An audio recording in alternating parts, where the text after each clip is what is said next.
Sejam bem-vindos, meus irmãos, a mais um culto de adoração ao nosso Senhor.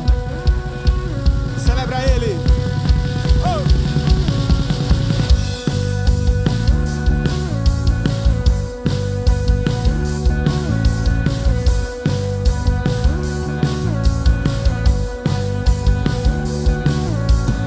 O céu, a terra e o mar foram criados para adorar.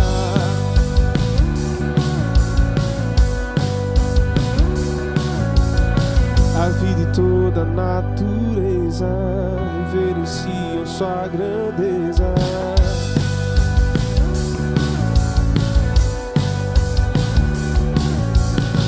Os rios se entregam aos oceanos e obedecem aos seus planos. O universo chama bem que todos o adorem. Eu vou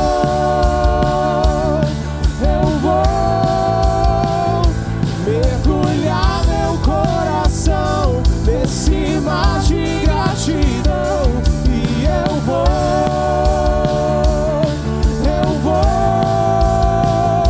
minha alma livre está pra viver e adorar.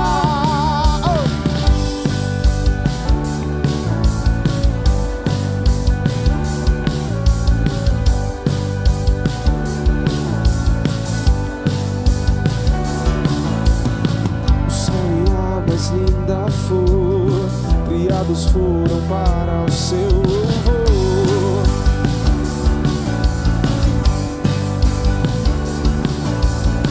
O homem, toda a criação se rendem em sincera devoção.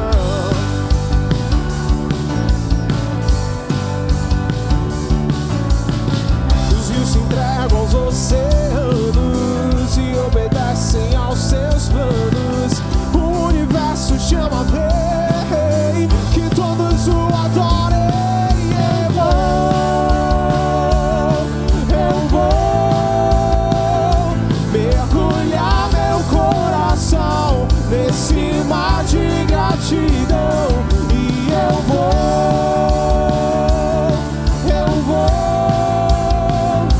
minha alma livre está pra viver e adorar. Eu nasci e vivo pra sua glória. Seu poder deu vida à minha história. Tudo que há em mim é fruto do favor do Deus Criador. Eu nasci e vivo pra sua glória. Seu poder deu vida à minha história. Tudo que há em mim é fruto do favor do Deus Criador.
Aleluia.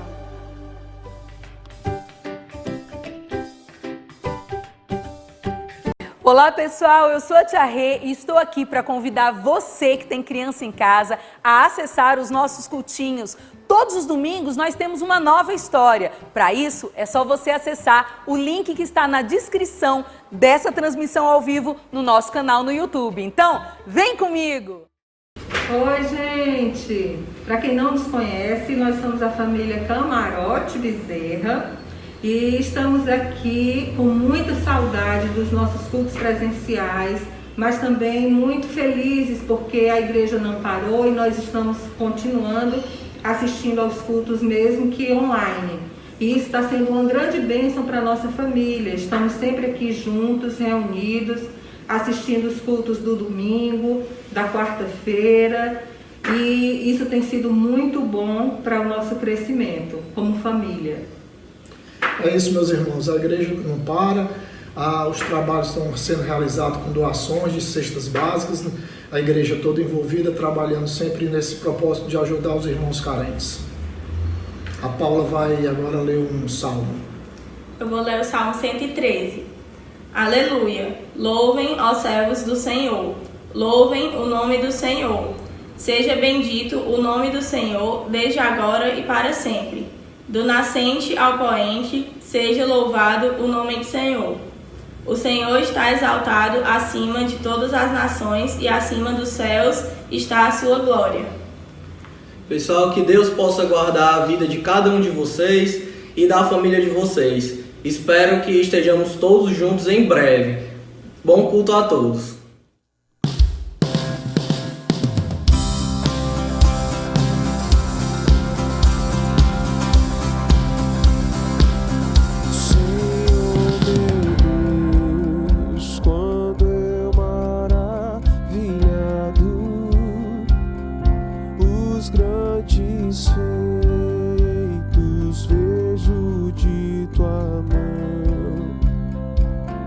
Estrelas, mundos e trovões orando a proclamar teu nome na amplidão. Canta minha alma então a ti, Senhor. Grandioso és tu.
resplendor e glória, Jesus abriu as portas da mansão.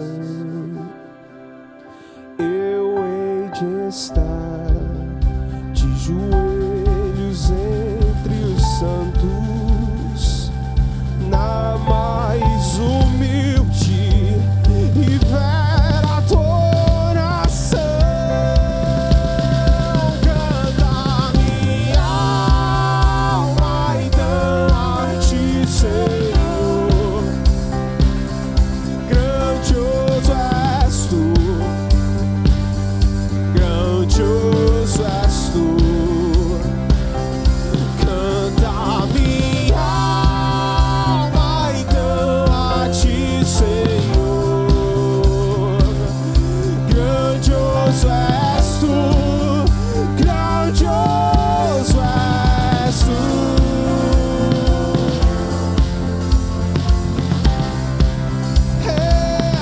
Grandioso és tu.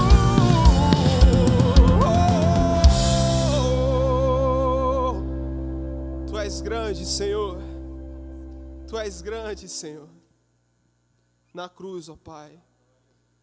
Na cruz, Senhor, foi te dado todo o poder, toda a autoridade, no céu e na terra, sobre principados e potestades, Senhor. Oh Deus, Tu és supremo. Jesus, Tu és supremo, Pai.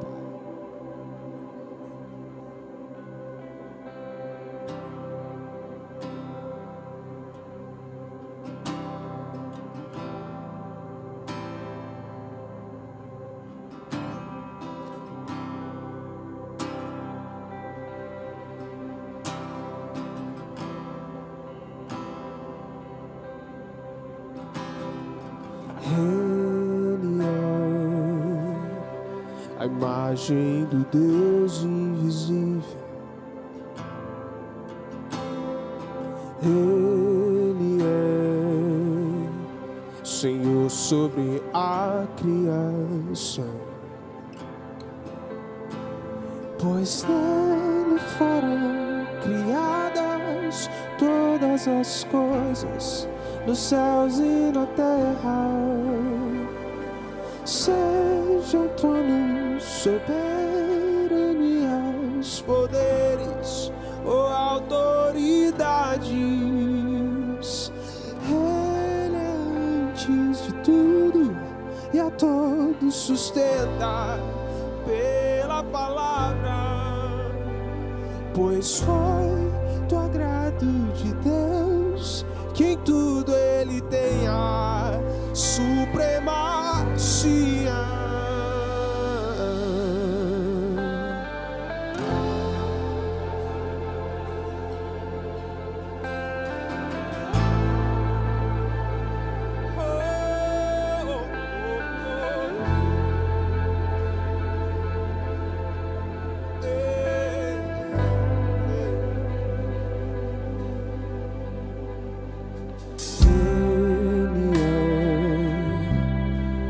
Resplendor da glória do Pai. Ele é a exata expressão do seu ser, pois nele foram criadas todas as coisas, nos céus e na terra. Sejam tronos, soberanias,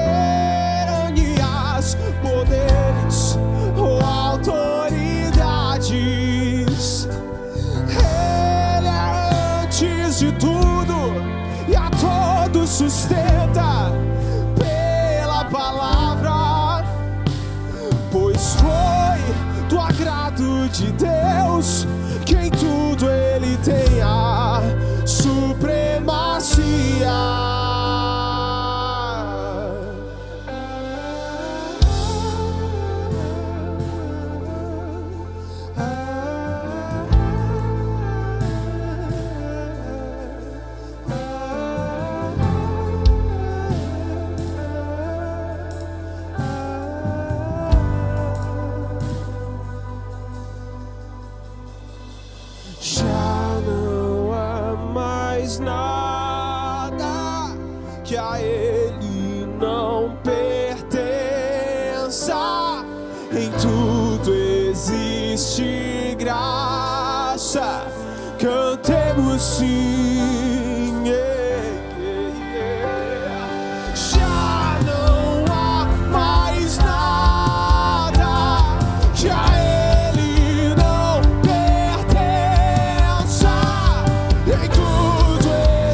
já não há. Já não há mais nada que a Ele não pertença. Em tudo existe graça. Cantemos sim, louve ao Senhor, celebre sua soberania. Já não há mais nada que a Ele não pertença.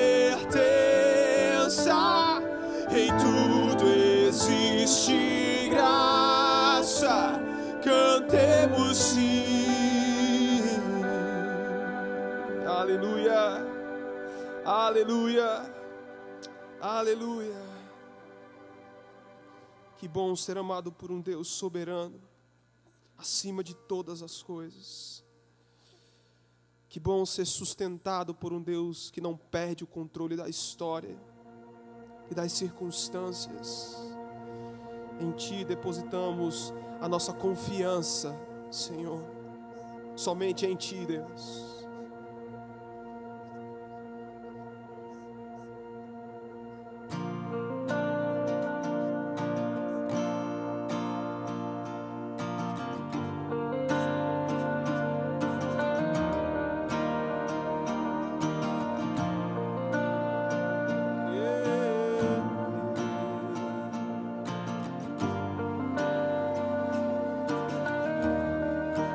O que tenho a não ser tanto amor em Teu olhar? Esse mundo vai passar, mas Tua verdade, aleluia, ficará. Cante. Jesus, eu só tenho a Ti esperança para mim. Se estou triste, minha fé está em Ti.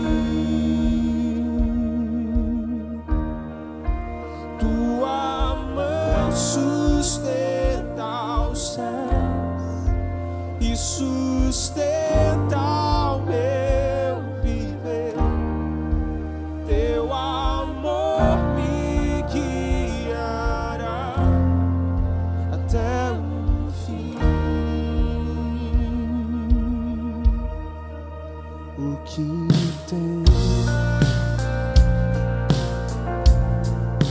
a não ser tanto amor em Teu olhar? Esse mundo vai passar, mas Tua verdade ficará.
Jesus, eu só tenho a ti esperança para mim.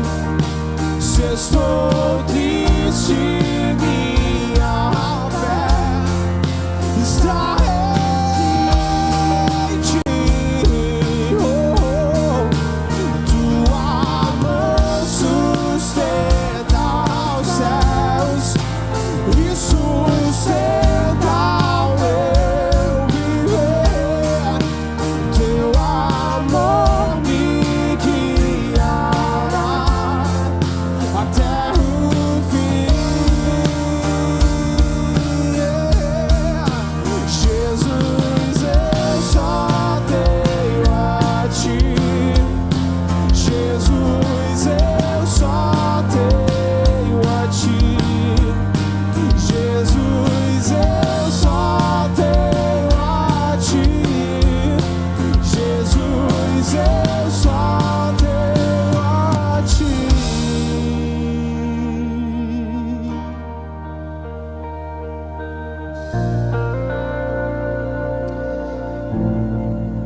Nós estamos há 2 domingos em uma minissérie chamada Restaurando a Família.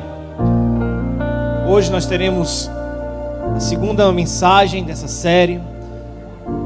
E você acabou de cantar uma verdade que ela é muito profunda.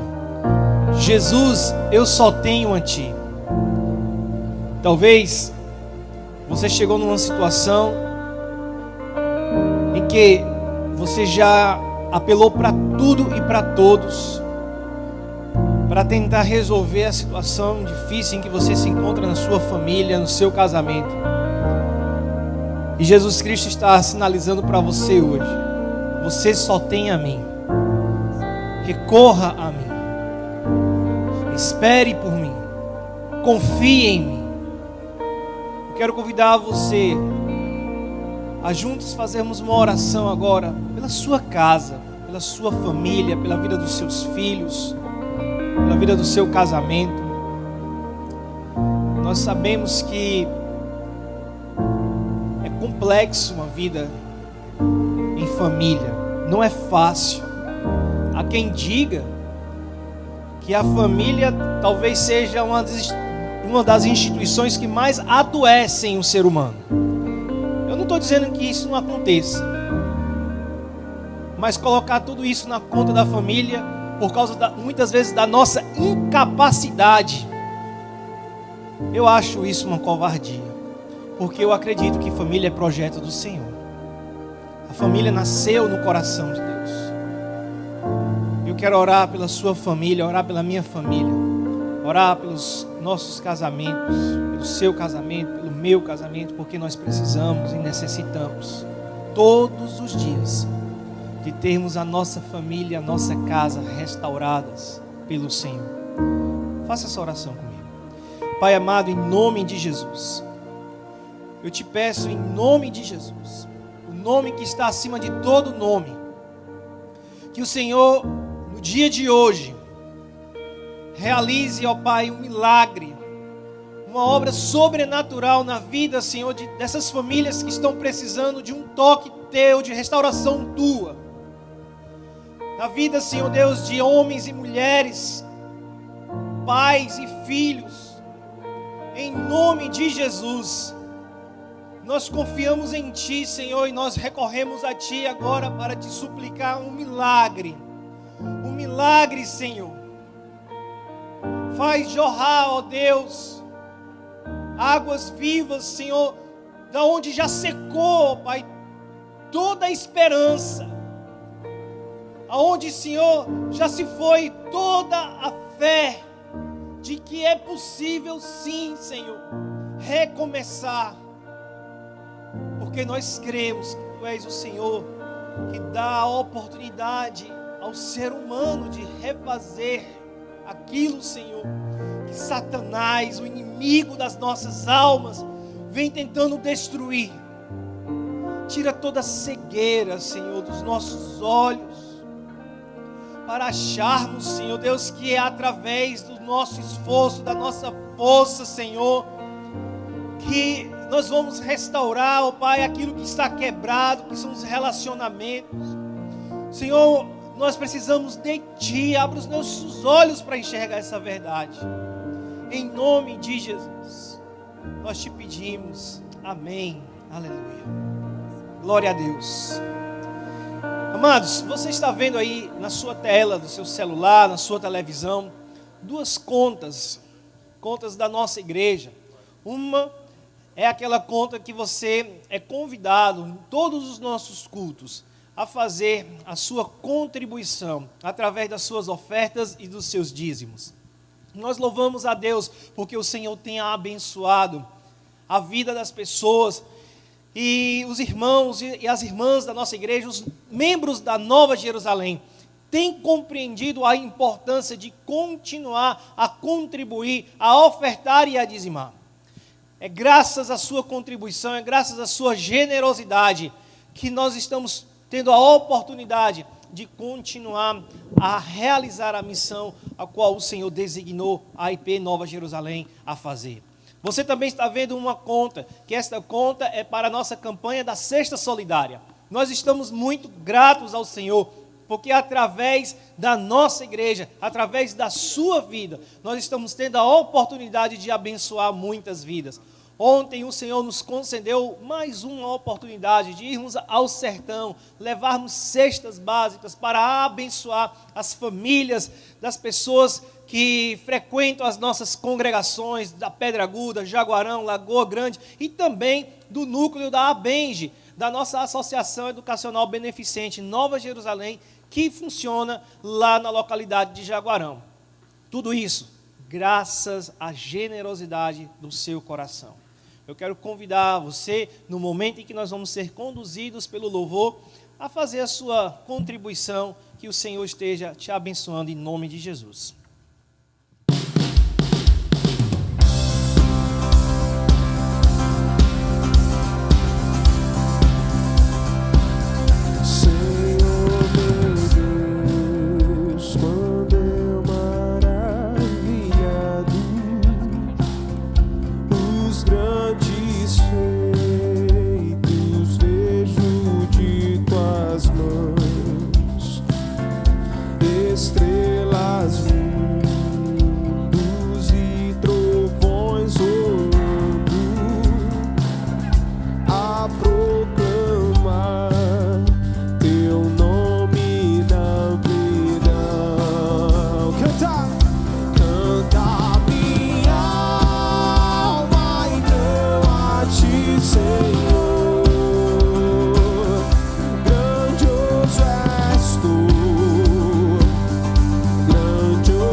Olá, meus amados irmãos, vamos orar e agradecer a Deus por esse privilégio.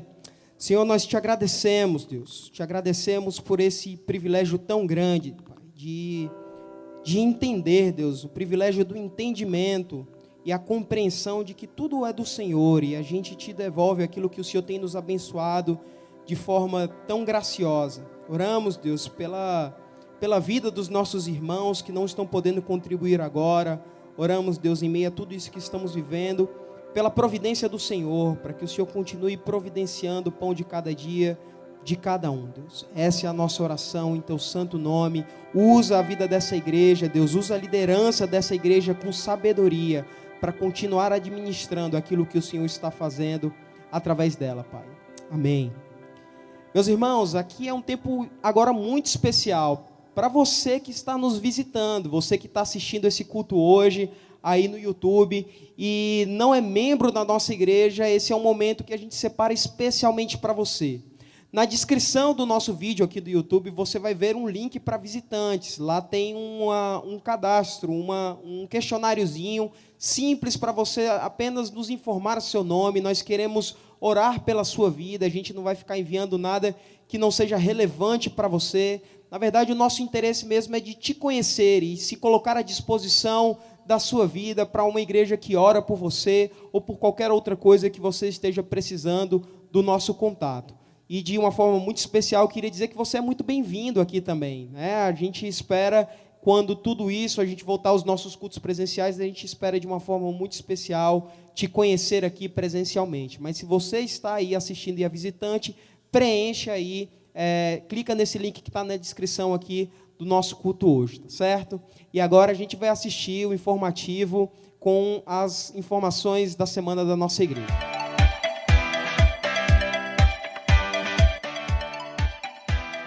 Já estamos entrando no 4º mês da campanha Cesta Solidária e o nosso coração se enche de alegria em saber que já distribuímos mais de 33 toneladas de alimentos. E agora no mês de julho, estamos no 7º ciclo e precisamos arrecadar mais 500 cestas para alcançar a nossa meta. E para ajudar é simples, você pode enviar a cesta básica para a igreja, fazer a doação do valor diretamente para a conta da campanha ou solicitar um boleto através desse número de WhatsApp, que também pode ser escaneado por esse QR Code. Então vamos continuar engajados nesse trabalho que tem abençoado tantas famílias. Como você já tem acompanhado há alguns domingos, a nossa igreja criou uma plataforma colaborativa para dar oportunidade de crescimento aos profissionais autônomos e pequenas empresas atingidas pela pandemia. É o Acredito 2020. No site, tanto você pode se voluntariar para dar treinamentos dentro da sua área e ajudar pessoas a se realocarem no mercado de trabalho, como também, se for membro da nossa igreja, divulgar o seu negócio para que outras pessoas contratem o seu serviço. Para conhecer mais do Acredito 2020, acesse o site novajerusalém.org.br/Acredito 2020. O Movimento Arena agora tem uma novidade. A partir do próximo sábado, dia 11 de julho, às 19 horas, os cultos do Arena serão transmitidos ao vivo pelo canal da nossa igreja. E para esse novo momento de transmissões, vamos começar uma nova série que se chama Onde Você Está? Para Onde a Pandemia Te Levou? Então, se você já faz parte do Arena, programe-se para esse tempo de louvor e crescimento na palavra. Próximo sábado, dia 11 de julho, às 19 horas, aqui mesmo no canal do YouTube da nossa igreja. Tenham todos uma excelente semana e até a próxima.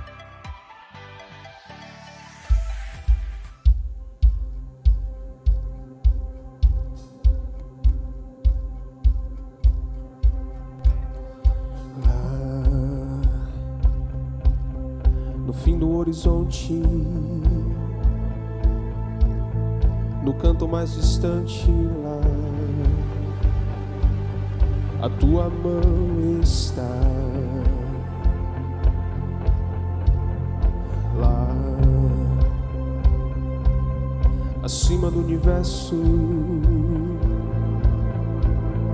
das linhas de um verso lá,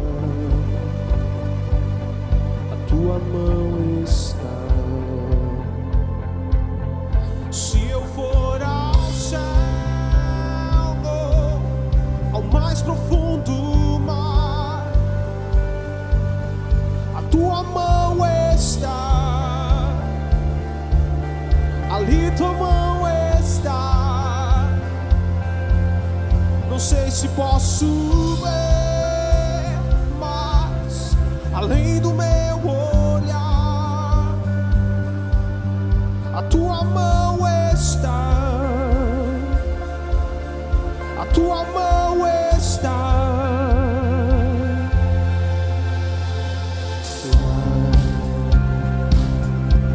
Na imensidão do firmamento, em todos os momentos lá, a tua mão está. Lá, no coração que chora, no abraço que consola lá,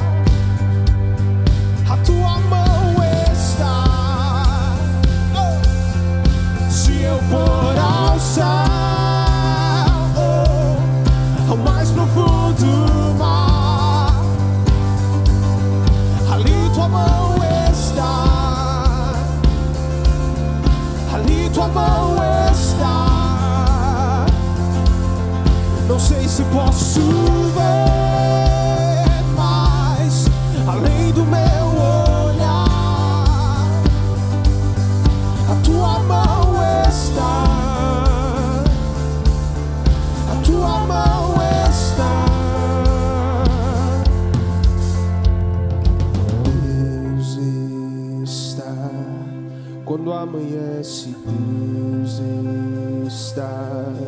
No fim do dia, Deus está. Deus está. Conhece tudo, Deus está. E o que preciso está. Deus está. E é o meu consolo, Deus está. Minha alegria nele está. Se eu for ao céu, ao mais profundo mar, ali tua mão está. Ali tua mão está. Não sei, nem sempre posso ver, mas além do meu olhar, a tua mão está. A tua mão está. Se eu for ao céu,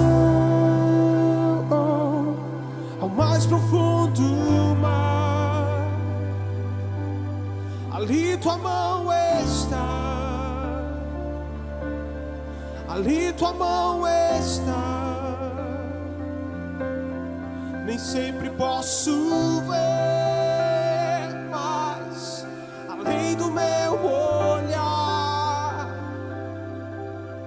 a tua mão está.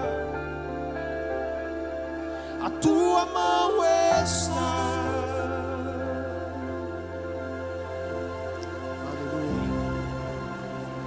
Valeu, gente. Obrigado, gente. Deus abençoe. Olá, tudo bem? Muito bom estarmos juntos mais uma vez para esse tempo de reflexão bíblica. Enquanto a gente cantava o refrão dessa música agora, me veio ao coração essas palavras: se eu vou ao mais alto céu ou ao mais profundo mar, ali a sua mão está.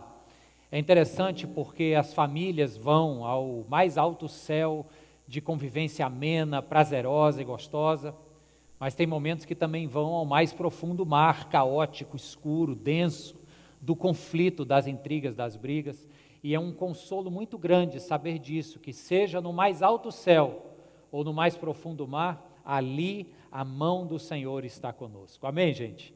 Que bom, que bom. Então, queria te convidar a abrir a sua Bíblia no livro do Gênesis, capítulo 44, para a continuação da nossa mensagem hoje. Quero mandar um alô para a moça Clara, que está me assistindo lá de Florianópolis. Um beijo, Clara. E agradecer a Deus pelo que Ele tem feito na vida da Dona Graça, mãe da Tâmara. Temos tido notícias de recuperação e Deus está operando a cura na vida dessa senhora e por tantos outros e outras por quem temos orado. Aqui a minha família, eles nem esperavam que eu fosse colocar essa foto aqui hoje, antiga, quando a gente morou fora, mas está aí porque o contexto é família. Ali atrás de mim tem a mesa da Santa Ceia, com as famílias da igreja representadas em fotos, e é muito bom poder falar a você e considerar como Deus está realizando ou quer realizar esta obra de restauração nas nossas famílias. Amém? Gênesis capítulo 44, eu vou ler a partir do verso 14. Se você está chegando agora, não viu ainda a primeira mensagem, esta minissérie de 3 mensagens sobre a restauração da família segue a narrativa da história de José do Egito. Estamos considerando detalhes além do que apenas se considera o perdão de José pelos irmãos, que é um grande clímax da história, mas hoje eu queria olhar para o meio desta narrativa, para um conflito bastante real que está acontecendo ali, e eu vou ler então capítulo 44 do livro do Gênesis, verso 14, diz assim: Quando Judá e seus irmãos chegaram à casa de José, ele ainda estava lá. Então eles se lançaram ao chão perante ele. José lhes perguntou: que foi que vocês fizeram? Vocês não sabem que um homem como eu tem poder para adivinhar? Respondeu Judá, um dos irmãos. O que diremos a meu senhor? Que podemos falar? Como podemos provar nossa inocência? Deus trouxe à luz a culpa dos teus servos. Agora somos escravos do meu senhor, como também aquele que foi encontrado com a taça. Disse, porém, José: longe de mim fazer tal coisa, somente aquele que foi encontrado com a taça será meu escravo. Os demais podem voltar em paz para a casa do seu pai. Então Judá dirigiu-se a ele, dizendo: por favor, meu senhor, permite-me dizer-te uma palavra. Não se acenda a tua ira contra o teu servo, embora sejas igual ao próprio Faraó. Meu senhor perguntou a estes seus servos se ainda tínhamos pai e algum outro irmão. E nós respondemos: temos um pai já idoso, cujo filho caçula nasceu-lhe em sua velhice. O irmão deste já morreu e ele é o único filho da mesma mãe que restou, e seu pai o ama muito. Então disseste a teus servos que o trouxessem a ti, para que os teus olhos pudessem vê-lo. E nós respondemos a meu senhor que o jovem não poderia deixar seu pai, pois caso o fizesse, seu pai morreria. Todavia disseste a teus servos que se o irmão caçula não viesse conosco, nunca mais veríamos a tua face. Quando voltamos a teu servo, a meu pai, contamo-lhes o que o meu senhor tinha dito. Quando o nosso pai nos mandou voltar para comprar um pouco mais de comida, nós lhe dissemos: só poderemos voltar para lá se o nosso irmão caçula for conosco, pois não poderemos ver a face daquele homem, a não ser que o nosso irmão caçula esteja conosco. Teu servo, meu pai, nos disse então: vocês sabem que minha mulher me deu apenas 2 filhos. Um deles se foi, e eu disse: com certeza foi despedaçado, e até hoje nunca mais o vi.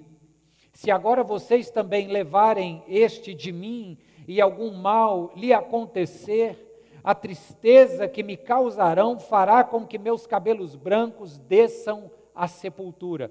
O Judá aqui está recapitulando o que foi que seu pai Jacó disse quando eles pediram para levar o irmão caçula Benjamim. O Jacó está dizendo: olha, se é o jeito, toma cuidado, porque se algo acontecer com este meu último caçula, eu vou morrer junto. Verso 30. Agora, pois, se eu voltar a teu servo, a meu pai, isso Judá agora continua falando para José, sem levar o jovem conosco, logo que meu pai, que é tão apegado a ele, perceber que o jovem não está conosco, morrerá. Teus servos farão seu velho pai descer seus cabelos brancos à sepultura com tristeza.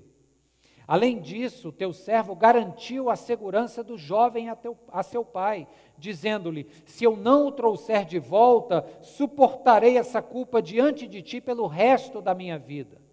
Por isso, o Judá termina: agora te peço, por favor, deixa o teu servo ficar como escravo do meu senhor no lugar do jovem, e permite que ele volte com os seus irmãos. Como poderei eu voltar a meu pai sem levar o jovem comigo? Não posso ver o mal que sobreviria a meu pai. Vamos orar? Querido Deus, nós pedimos a tua orientação para esta palavra agora, que o meditar do meu coração, o pronunciar dos meus lábios, sejam agradáveis a ti, Senhor meu, Deus meu e Redentor meu. Oro para que essa tua palavra então alcance corações, para a glória de Jesus, amém e amém. Vamos continuar de onde a gente parou na semana passada, só para você pegar o fio da meada, o contexto.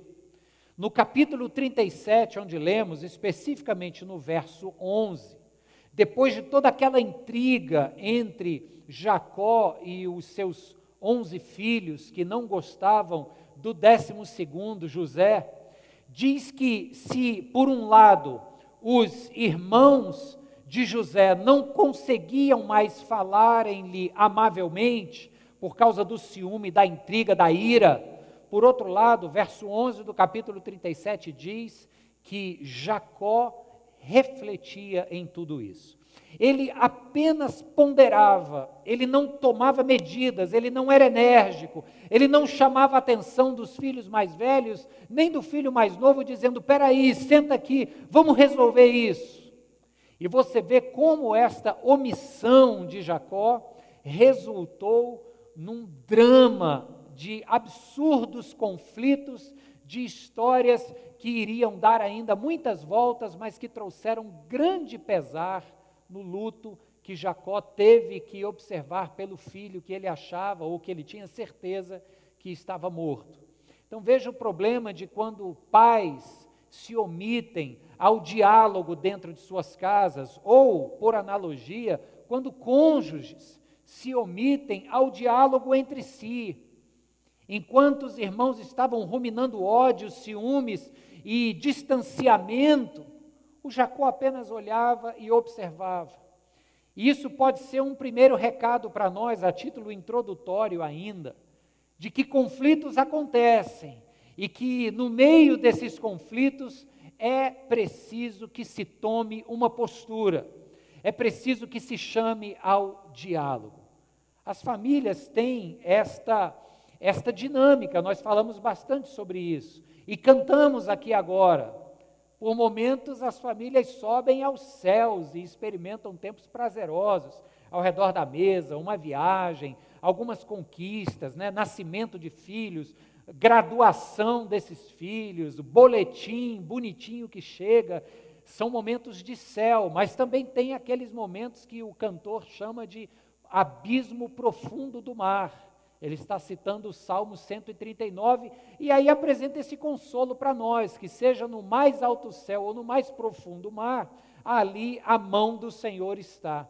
Então, cientes desta verdade, que no contexto da oscilação dos nossos relacionamentos familiares, a presença de Deus está, nós queremos então caminhar por esta história, colocar aqui agora em pratos limpos os acontecimentos da narrativa do encontro que nós lemos aqui de José com seus irmãos no Egito, para que a gente encontre aqui recursos para restaurar, recursos para fazer as pazes.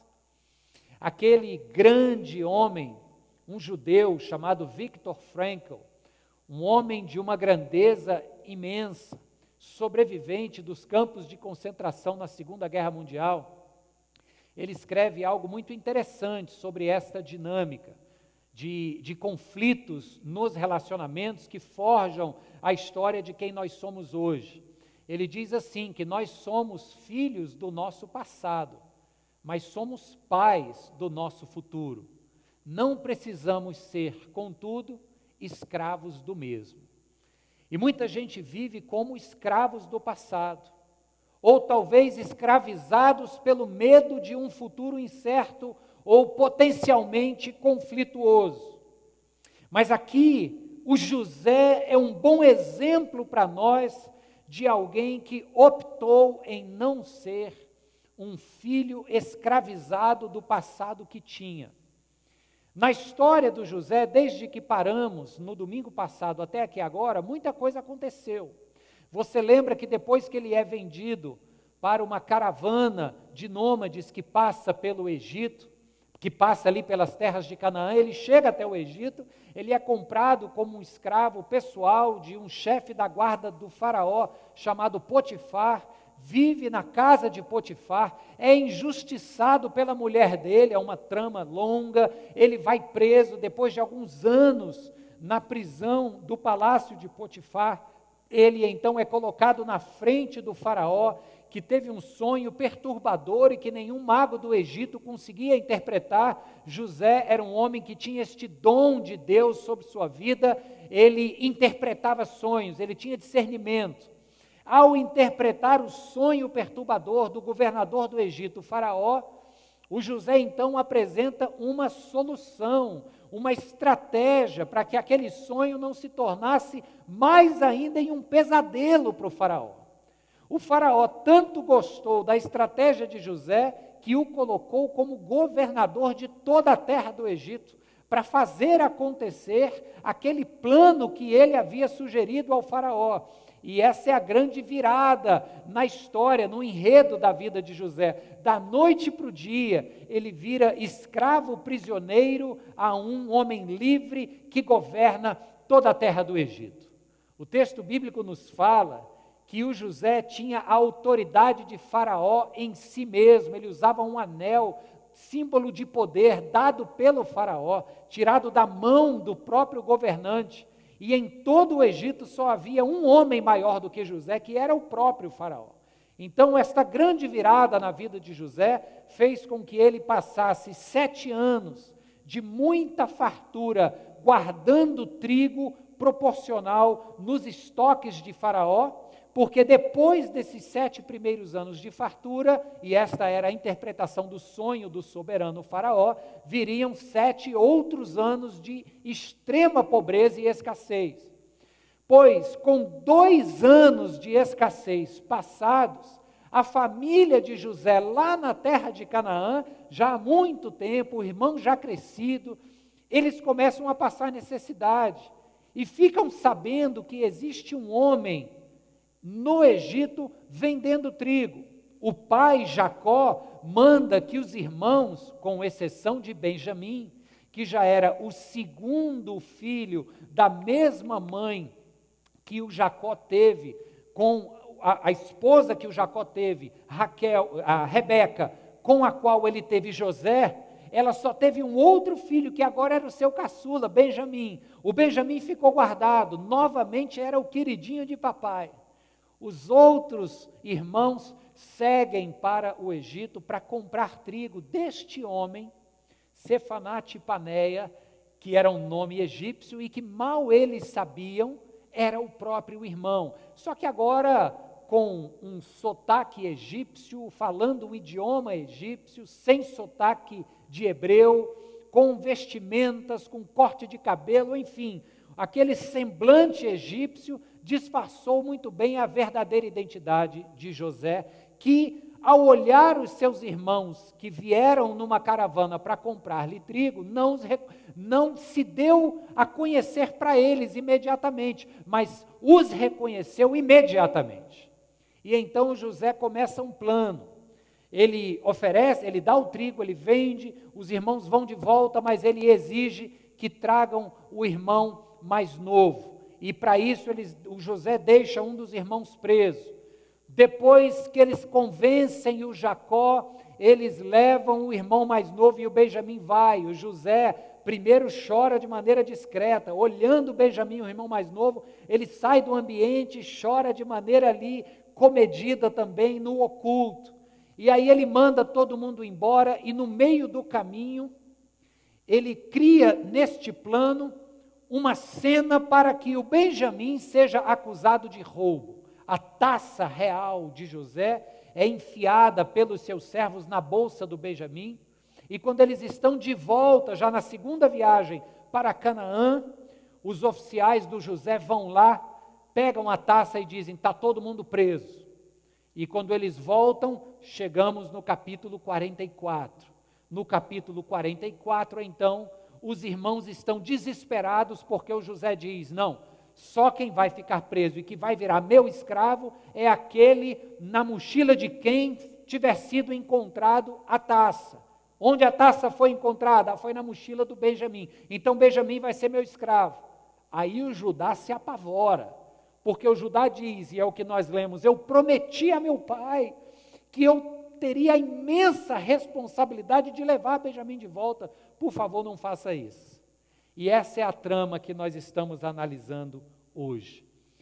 E entre a primeira trama perversa dos irmãos que venderam José como escravo, até o presente momento em que nós lemos, e até o final da história que você já conhece, em que José, de fato e definitivamente, ratifica o seu perdão sobre os irmãos, e eles terminam bem, e se encerra o capítulo do Gênesis, entre esses dois períodos, existe esse momento que a gente está lendo agora, onde esta trama, ela acontece de maneira um pouco confusa, a gente não entende por quê. Ué, se o José ia perdoar, para que essa história de mandar voltar, aí prende um, aí depois volta com o menino mais novo, aí manda todo mundo, cria a cena do cálice roubado para prender o Benjamim, para então mandar vir o Jacó.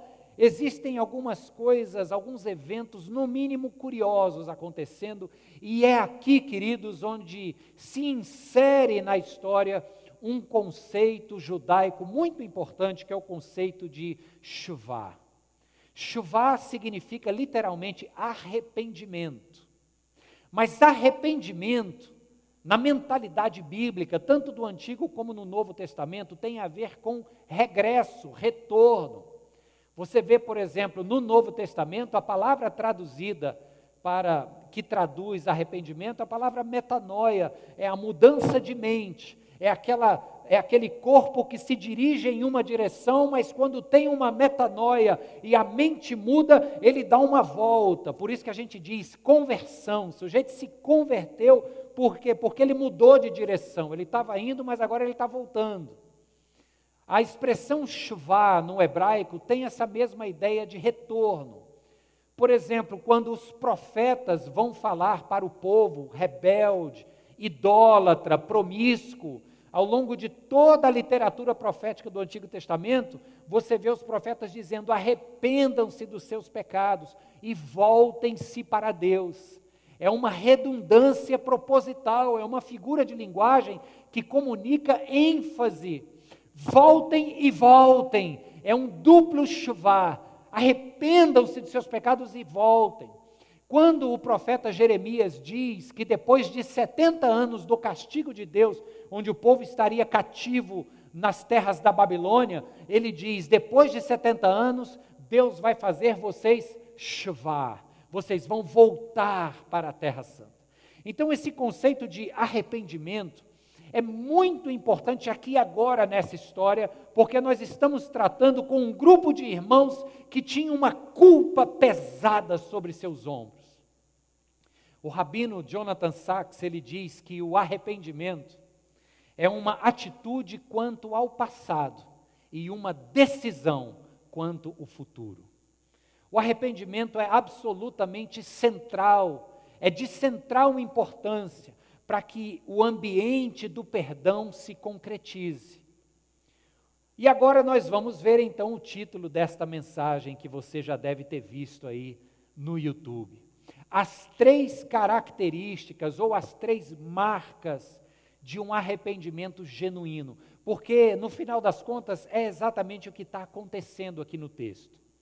Os irmãos estão nesse vai e vem entre Canaã e o Egito, indo e vindo, e este é um processo pedagógico na vida deles, para que haja verdadeiro arrependimento. Então vamos aqui comigo, e de maneira objetiva você vai ver os pontos aqui do meu lado.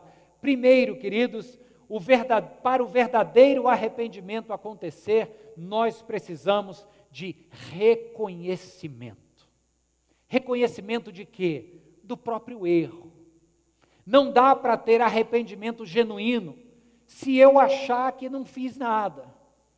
Olha no capítulo 42, verso 21, quando os irmãos então veem nessa ida e vinda entre Canaã e Egito, um primeiro irmão fica preso, agora o Benjamim vai ser preso, quando eles estão vendo que a coisa não está dando certo, que o soberano do Egito, José, eles mal sabem que é o irmão, está tendo esta aparente má vontade para com eles, capítulo 42, verso 21, eles dizem assim entre eles, estamos sendo punidos pelo que fizemos com o nosso irmão. Percebe? Aqui há um texto claro, de reconhecimento de que eles fizeram algo errado lá no passado. Percebe? A escravidão do passado é uma filiação escrava de um ato cometido em outros tempos.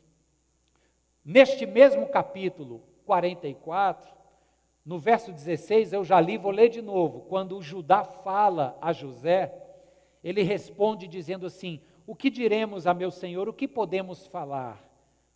Como podemos provar a nossa inocência? E olha o que é que José diz aqui: Deus está trazendo à luz a culpa dos teus servos. É um reconhecimento genuíno que agora está maturando aqui no coração dos irmãos. Você vai lembrar disso no Novo Testamento. Quer ver uma imagem clara de alguém que tinha muita culpa sobre seus ombros e que agora está maturando o reconhecimento desta culpa e caminhando na trilha do arrependimento? É o ladrão da cruz. Está lá no Evangelho de Lucas, verso 23, 41, quando o outro ladrão impenitente está falando besteira para Jesus, né? Morre logo, fala a tua besteira aí, morre. Aí o outro ladrão penitente chega e diz: nós estamos sendo punidos com justiça porque estamos recebendo o que os nossos atos merecem.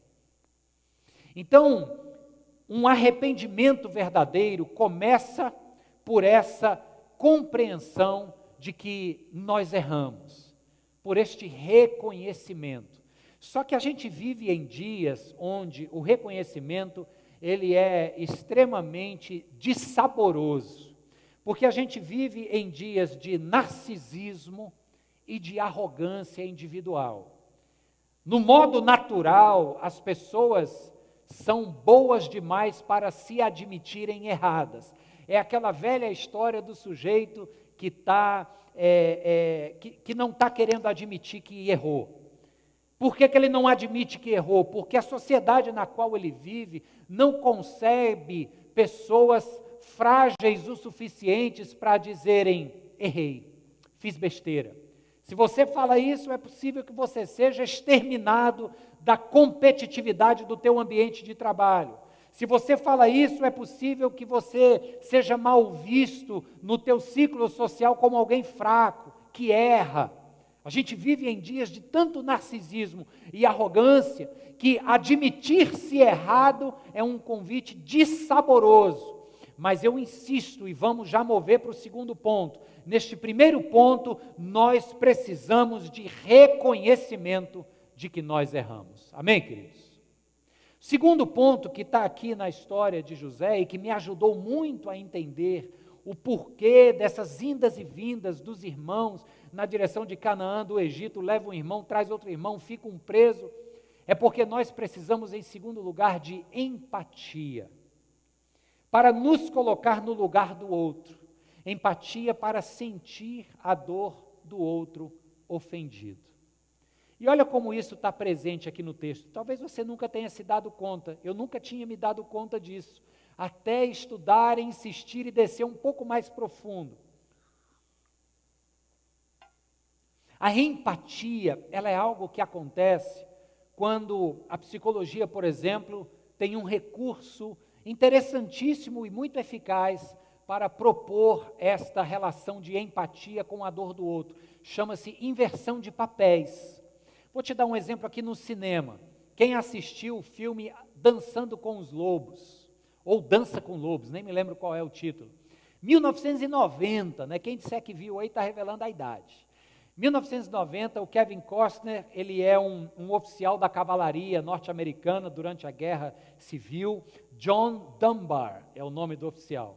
E ele, por ter tido sucesso na sua atuação como líder militar, ele escolhe morar na sua aposentadoria, ele vai para a reserva, num lugar perto de onde haviam alguns nativo-americanos indígenas da tribo dos Lakota, da etnia dos Sioux.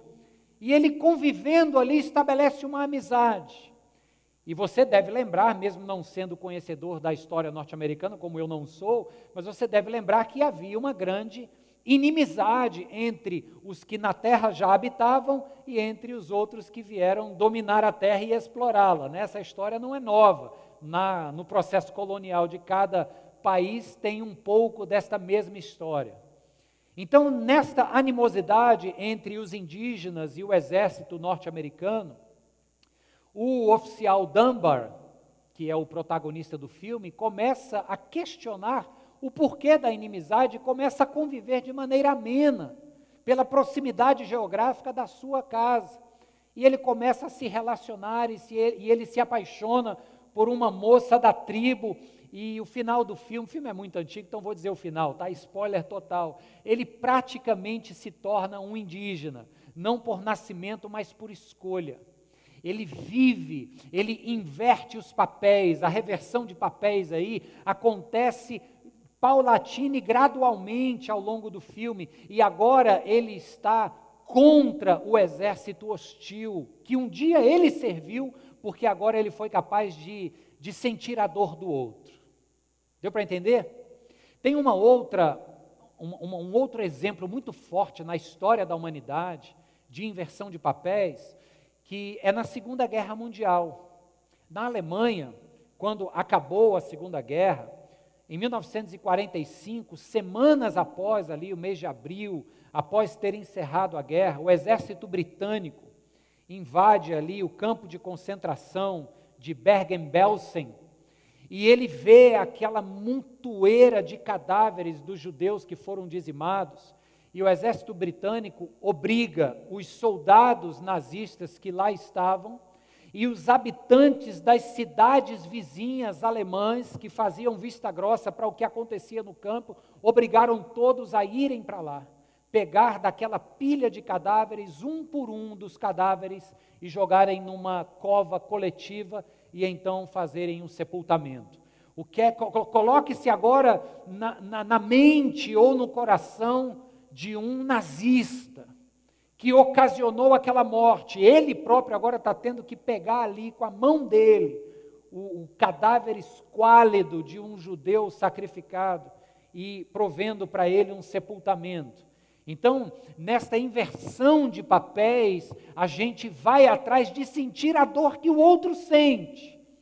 É uma história que eu conheço e que me é muito, muito cara, de um pastor amigo meu que foi morar com os pobres debaixo de um viaduto em São Paulo, para sentir o que aquela população miserável sentia e poder falar-lhes ao coração. Então você já entendeu o princípio da empatia. Agora, onde é que isso está aqui na história dos irmãos de José? E isso para mim foi uma grande novidade, eu não tinha atentado para isso, até estudar o texto com esta ótica nova. Diz aqui, se você olhar a história como um todo, que os irmãos de José, lá atrás, quando José ainda estava na casa de papai, tendo aqueles sonhos dele, e o ódio e a inveja dos irmãos crescendo pelo irmão mais novo, diz que os irmãos suspeitavam de José. Eles olhavam com suspeição, ele não era bem-vindo, eles suspeitavam que eles não eram aceitos como José era. Aí agora, nesse novo cenário em que os irmãos estão indo e vindo de Canaã para o Egito, eles agora são os suspeitos. José e os oficiais egípcios olham para eles como suspeitos de serem espiões. Estão sentindo na pele aquele mesmo incômodo de terem a veracidade de seu testemunho questionado. Esta mesma narrativa diz que estes irmãos lá atrás venderam José, venderam ele como um prisioneiro que viria a ser escravo. Aí agora, os irmãos estão na frente do soberano do Egito, enfrentando prisão e sabendo que serão escravizados. Percebe o mesmo sentimento, sentindo a dor que você causou outrora, agora na sua própria pele? Interessantíssimo que estes irmãos aqui, lá atrás na história, foram responsáveis pelo luto do pai.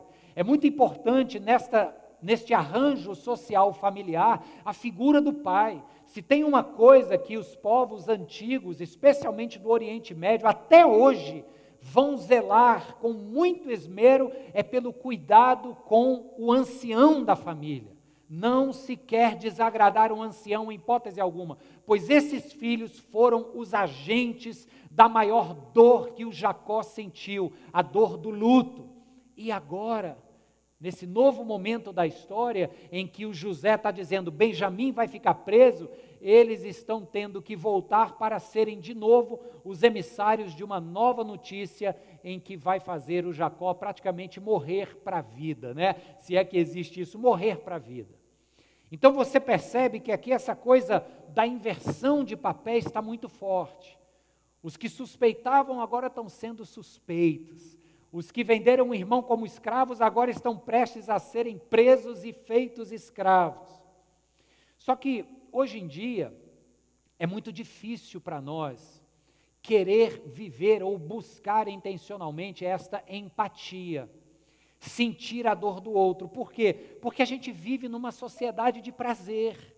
Se tem uma coisa que a gente não está afim de experimentar, é dor, é dissabor. A nossa sociedade, ela é hedonista e ela é individualista. Então tem tudo a ver com a minha satisfação e ainda é imediatista. Então é a minha satisfação aqui e agora.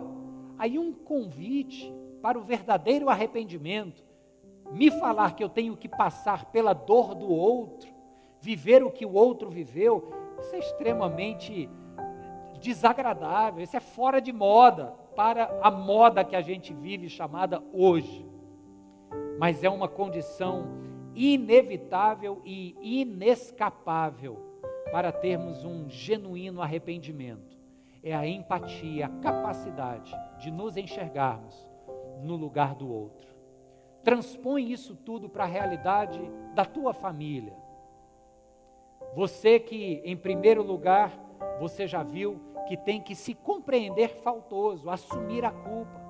Por mais que não seja agradável, porque a gente não quer assumir que errou, numa sociedade que não concebe erros, mas o primeiro passo é esse, tem que assumir a responsabilidade de que errou. E em segundo lugar, tem que buscar sentir a dor do outro, calçar o sapato do outro, se colocar no lugar do outro.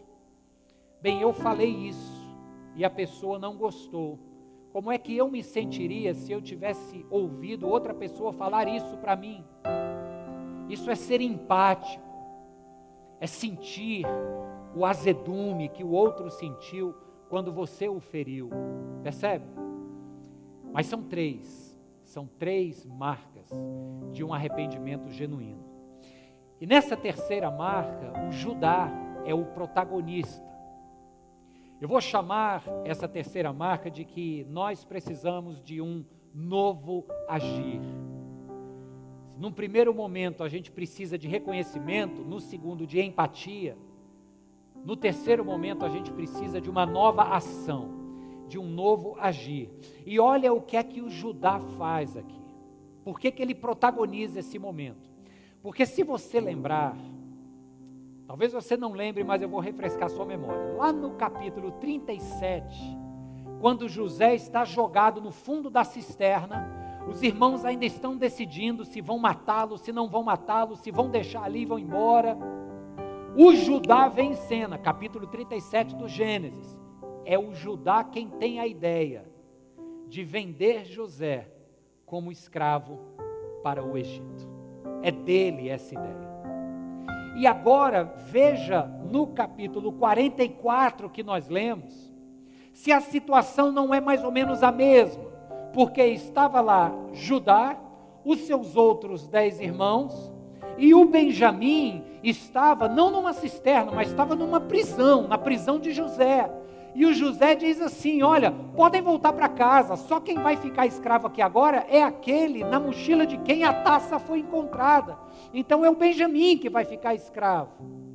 O Judá tem esta oportunidade idêntica a que ele teve lá no capítulo 37, de deixar o seu irmão mais novo para virar escravo e partir em paz para casa.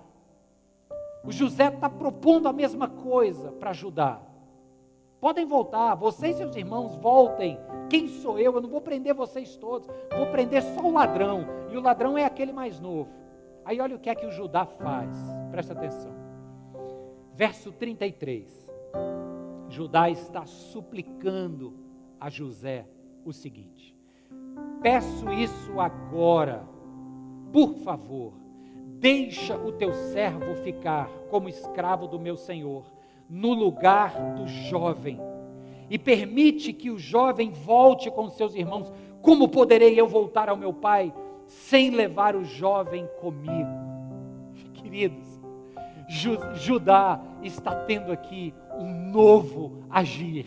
A situação é exatamente a mesma, é impressionante a riqueza de detalhes que coloca uma cena igual com a outra. Só que agora o Judá está dizendo o seguinte: não, nós não vamos voltar para a casa do nosso pai como livres, satisfeitos porque nós não fomos presos e deixamos o irmão mais novo lá. Agora não, eu vou ficar como escravo no lugar do meu irmão mais novo. É um novo agir. Pensa comigo, o que é que a gente precisa para um arrependimento genuíno, que vai construir este ambiente para o verdadeiro perdão nas nossas famílias? A gente precisa reconhecer onde erra e quando erra. A gente precisa se colocar no lugar do outro e buscar empatia, sentir a dor que o outro sentiu. Isso vai nos fazer bem. E quando chegar o momento em que eu vou ter talvez a oportunidade de fazer a mesma besteira que eu fiz lá atrás, a mesma circunstância se desenhou, e isso acontece porque você sabe que a vida dá voltas. Ao invés de repetir o mesmo erro, eu agora vou atrás de um novo agir. Amém, irmãos? É nesse ponto que a história dos irmãos de José figuram para mim como um arrependimento genuíno. Que o José vai perdoá-los, você já sabe. O José, na verdade, já os perdoou no decorrer dessa trama toda. Mas eles precisavam se arrependerem de maneira genuína. E não é à toa que é o Judá quem se levanta para se fazer cativo no lugar do irmão mais novo. Sabe por quê? Porque muitos séculos depois, não mais o Judá, mas um descendente da tribo de Judá, chamado de o leão da tribo de Judá, ele decidiu se fazer escravo para que os irmãos mais novos, eu e você, pudéssemos ser livres e voltarmos para a casa do Pai. Estou falando de Jesus Cristo, o verdadeiro Judá, o leão da tribo de Judá, que poderia ter ficado muito bem gozando de toda a sua glória nas benesses da relação trinitária no cosmos do paraíso, seja lá onde isso for. O Pai, o Filho e o Espírito Santo se bastam em si mesmos e convivem, como disse o C.S. Lewis, nessa ciranda interminável, regada e regida pelo amor. Uma relação que não tem necessidade de nada mais, de nenhum artifício. Jesus abre mão desta plenitude última e absoluta para vir se fazer escravo, escravo da nossa dimensão humana, limitada pela dor, pela doença, pela deterioração da matéria. Ele morreu. Este Judá, que é Jesus, é este irmão mais velho que nós temos, que decidiu ser escravo por nós, para que nós pudéssemos ser libertos da escravidão do pecado e fôssemos então levados de volta à presença do nosso Pai. Restaurar a relação com o nosso Abba. Queridos, esta ação do verdadeiro Judá, do leão da tribo de Judá, conquistou para nós duas bênçãos. A primeira delas você já ouviu, ela nos fez livres do nosso cativeiro, o cativeiro do pecado. A entrega de Jesus Cristo de si mesmo na cruz conquistou para nós esta liberdade última. Não somos mais e não precisamos mais sermos filhos escravos do pecado.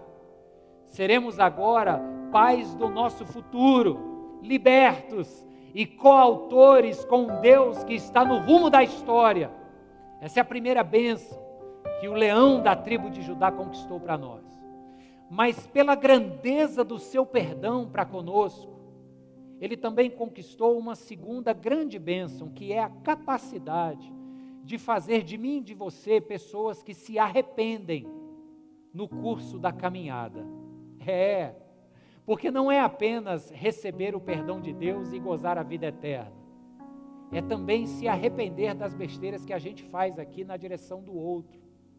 E reconhecer, pedir perdão, chorar a dor do outro porque se pôs no lugar dele e decidir fazer algo diferente no futuro, abraçar uma nova atitude que honre a Deus, que promova restauração na sua família. O leão da tribo de Judá te deu esta vida livre, livre do pecado que te leva a fazer as besteiras que faz na família ou na vida ao redor. Mas o leão da tribo de Judá, repito e termino, também fez de mim e de você pessoas capazes a um verdadeiro e genuíno arrependimento, para pedir perdão e para agir de maneira nova e abençoada. Que com essa palavra Deus traga restauração para a sua vida, para a sua família, e te leve a tomar decisões e a ter atitudes que você sabe que precisa ter. Feche os seus olhos agora e vamos orar juntos. Santo Deus, te pedimos a tua bênção, oramos, Senhor, para que o que ouvimos aqui hoje não sejam apenas palavras entendidas, mas que seja um desafio aceito, e que este desafio nos transforme, nos leve adiante, mundo afora, para sermos uma bênção nos nossos relacionamentos, pedindo perdão, perfeitamente arrependidos, e liberando perdão, reconhecendo o arrependimento do outro. Que o Senhor restaure as nossas famílias, em nome e para a glória de Jesus. Amém. Amém, queridos. Nós vamos seguir para a celebração da ceia do Senhor. Antes, preste atenção na letra que vamos cantar e deixe que Deus continue falando com você.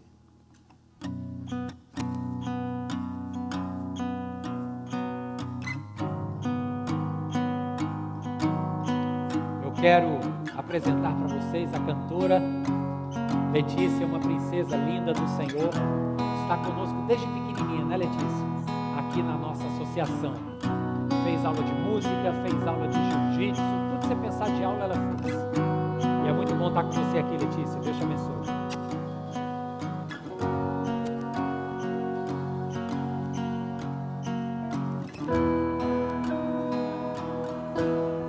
Eu olho para a cruz e para a cruz eu vou. Se eu sofrer, participar, sua obra vou cantar. Meu Salvador na cruz mostrou o amor do Pai, o justo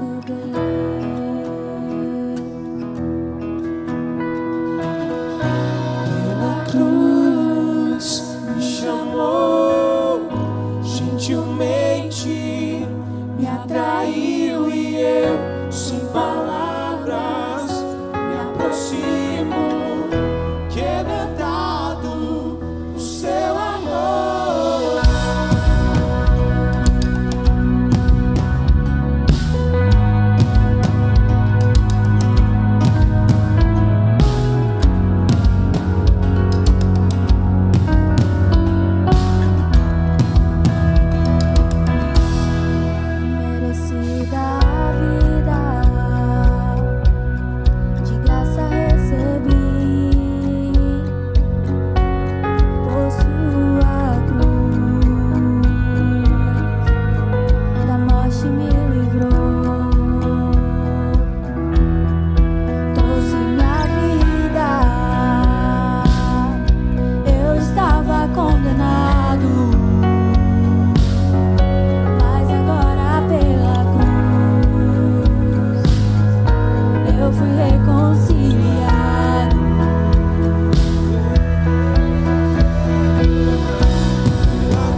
Louvado seja o nome do Senhor Jesus, porque através do seu amor na cruz, nós podemos nos achegar agora de maneira livres diante do nosso Deus.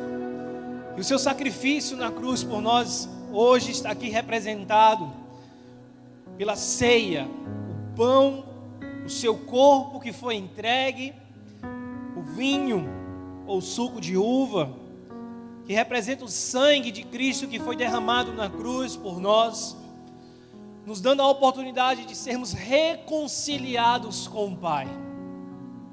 Nós estamos muito felizes, porque mais uma vez vamos celebrar a ceia do Senhor, de forma diferente, como nós estamos fazendo há 3 meses, cada um na sua casa. E aqui você está podendo reparar que existem portas-retratos com fotos de famílias da nossa igreja, claro, fazendo alusão à nossa série Restaurando a Família, mas também para comunicar a você que a ceia do Senhor é um momento de comunhão. Mesmo que você esteja agora na sua casa sozinho, só você e Deus, eu quero lembrar a você que você faz parte da grande família do Senhor. Nós somos um único corpo. É por isso que nós vamos celebrar a ceia, porque é um mandamento do Senhor. Como igreja, como corpo de Cristo, quero convidar você agora a juntos orarmos, consagrando o pão, o suco de uva, e após nós vamos ceiar. Senhor, nós te agradecemos em Cristo Jesus o sacrifício do teu Filho na cruz por nós. Consagramos os elementos desta ceia a ti, Senhor. O pão, o vinho, que simbolizam para nós e nos comunica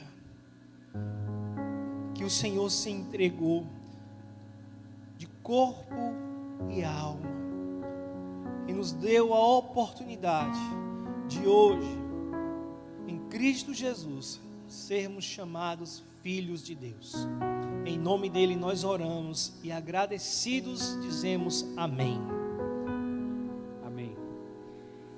Queridos, então você que está em casa e já preparou a sua mesa, alimentos consagrados, mas acima de tudo o coração consagrado ao Senhor, lembrando do que representa esta mesa posta. E como o pastor Gabriel já nos instruiu a respeito do pão e do vinho ou do suco de uva. Então nessa hora eu gostaria que você tomasse os seus elementos em suas mãos e no partir do pão Jesus disse: este é o meu corpo partido em favor de vocês, tomai dele e comei. Então você pode comer agora o seu pão, vamos comer juntos.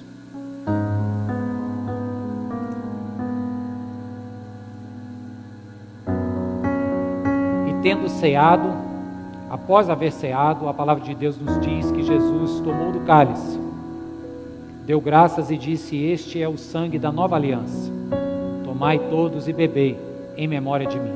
Faça isso agora para a glória de Jesus.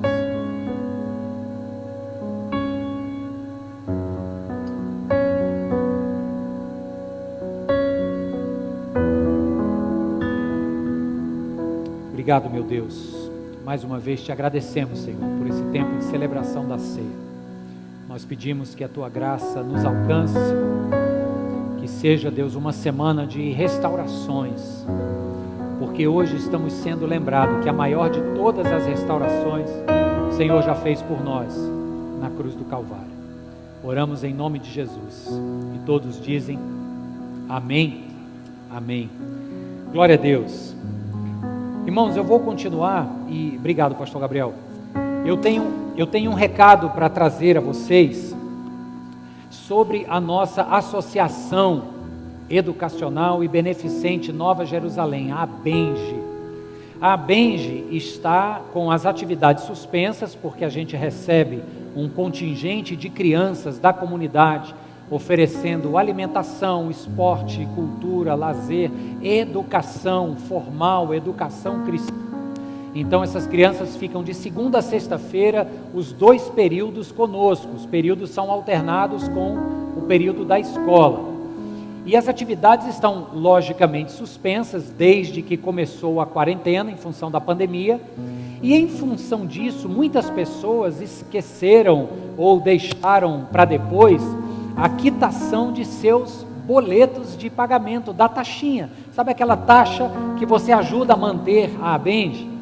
Eu quero trazer essa palavra para você agora, porque ainda que as atividades estejam suspensas, nós ainda temos custos com a associação.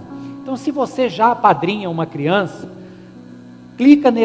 escaneia esse QR Code que está aparecendo aqui, vai te levar para o WhatsApp da Joselita, que é a nossa secretária da parte administrativa e financeira.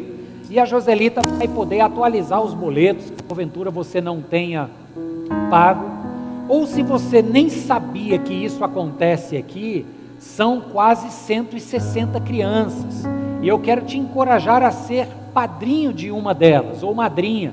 Você também pode, através desse número de WhatsApp que está aparecendo, ou o QR Code, você escaneia, ele vai direto para o teu WhatsApp, você manda uma mensagem e diz: eu quero participar desse projeto, eu quero ser uma bênção na vida dessa comunidade aí ao redor, e apadrinhar uma criança, fazer a diferença na vida dela. Então, esse é um primeiro desafio. O outro desafio é com relação à campanha Cesta Solidária. Nós vamos continuar com a campanha até o final do ano. Foi uma decisão que nós tomamos agora, porque mesmo que já tenham sido colocadas algumas medidas de retorno à atividade econômica, a gente sabe que nem todo mundo vai conseguir se reerguer financeiramente tão rápido. Então a gente vai fazer um processo gradativo, né, de retirada do benefício, não retirada completa, mas nesse processo a gente vai até o final do ano. Então eu quero te encorajar a continuar sendo um doador para a campanha da Cesta Solidária. Amém, queridos? Vamos juntos nos despedir com a bênção do Senhor. Logo depois que eu impetrar a bênção sobre sua vida, tem uma surpresinha de 1 minuto para você assistir enquanto o Ministério de Louvor nos despede cantando. Vamos juntos então receber a bênção do Senhor. Que o amor de Deus, o nosso eterno, bondoso e soberano Pai, que a graça salvadora de Jesus Cristo, Filho, e que as divinas consolações e a força e o poder do Espírito Santo de Deus repouse sobre sua vida, sobre sua família, trazendo cura, trazendo restauração, em nome de Jesus. Veja aí agora o que aconteceu hoje no nosso culto. Amém.